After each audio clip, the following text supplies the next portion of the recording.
Wow dad, তোমাকে দারুণ লাগছে দেখতে। আজ কিন্তু ড্যাডকে পুরো হিরো লাগছে। আরে দাদা তো বরাবর হ্যান্ডসাম।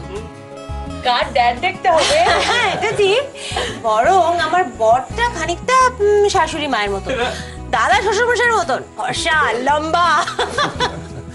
দাদা মোটেও নয়, মোটেও নয়, আমার মাও সুন্দরী ছিলেন। আমার ভাই, ছোট ভাই যথেষ্ট হ্যান্ডসাম। এই দেখ,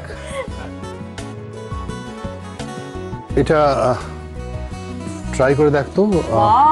আমার জন্য তোর বৌদি কিনে এনেছে তোর জন্য। কেমন লাগছে? দারুণ, কেমন লাগছে? ফ্যান্টাস্টিক লাগবে। বাপ, এই তো দেখছি পুরো পরিবার এখানে জড়ো হয়েছে। লীলাদি, শুধু তোমারই অভাব ছিল। দেখো কেমন লাগছে। ভালোই তো। তো সাজুগুজু কিসের জন্য? বিয়েতে কে কি পরবে তার ড্রেস রিহার্সাল চলছে।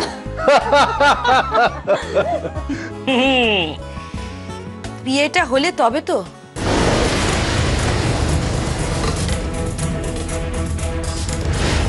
বিয়ে হলো তো মানে? হ্যাঁ, বিয়ে হবে না কেন? কি হয়েছে লীলাদি? কোনো সমস্যা হয়েছে? পাত্রপক্ষ কিছু বলেছে? এখনো বলেনি, তবে বলবে।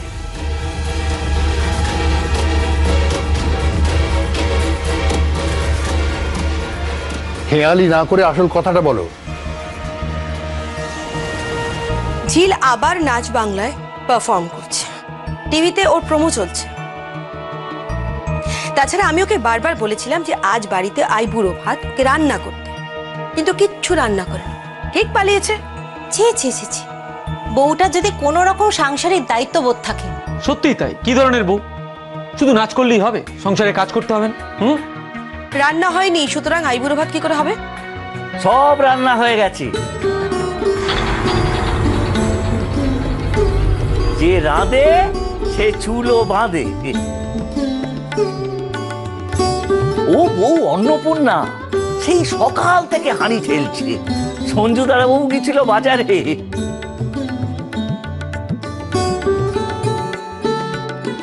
ননদের আইবুড়ো ভাতের সমস্ত রান্না করে তারপর গেছে নাচতে।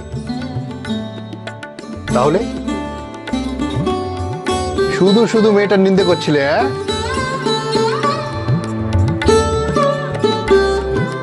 নিজে তো কুটোটি নাড়ো না, রান্নাঘরে ঢুকে দেখার সময় পর্যন্ত পেলে না যে রান্না হয়েছে কিনা। আরে লীলাদি কি করে করবে? লীলাদি তো দাদার পটের বিবি। হ্যাঁ,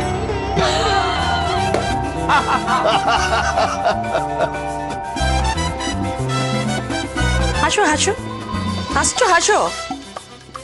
আমরা কিন্তু ছেলের বাড়িকে একটা প্রতিশ্রুতি দিয়েছিলাম যে ঝিল এই প্রতিযোগিতা থেকে সরে দাঁড়াবে। আজ কিন্তু ঝিল আবার নাচছে। এবার যদি বিয়েটা ভেঙে যায়, হুট করে বিয়েটা ভেঙে দিও না। তোমার যা মাথা গরম, ভুলে যেও না আমাদের ছেলে নীল স্নেহাকে ভালোবাসে। ভালোবাসে মানে এই না যে আমার মেয়েটা দুঃখ পাবে। ওকে চ্যাম্পিয়ন হতেই হবে। আর এটা ওর জন্মদিনের বেস্ট গিফট হবে ওর ড্যাডের তরফ থেকে। হবে হবে হবে, তোমার মেয়ে চ্যাম্পিয়ন হবে, আমার মন বলছে। আর ঝিলের যে অবস্থা, তাতে ও কম্পিটিশনে দাঁড়াতে পারবে বলে তো মনে হয় না। টিভিতে বলছিল, শুনলে না? পার্দার কোমরে কোনো চোট পেলে সারা জীবনের জন্য পঙ্গু হয়ে যাবে ঝিল। শনির দশা মঙ্গলে আমায় টানে জম। আরে রাখো তোমার বচন। সে মারাত্মক লড়াকু মেয়ে, ও লড়বেই। তাহলে অন্য কোনো উপায় বার করতে হবে। কি উপায়? ফাইনালের ডেটের দিন বিয়ের ডেট স্থির করো। তখন আমিও দেখবো বাড়ির লক্ষ্মী বউ নাচ বাংলা মঞ্চে কিভাবে পৌঁছয়। আর সেদিন যদি বিয়ের লগ্ন না থাকে? শুভ শুভ বলো অগ্নি, শুভ শুভ বলো। কথায় বলে হাতে বাজি মঙ্গলবার।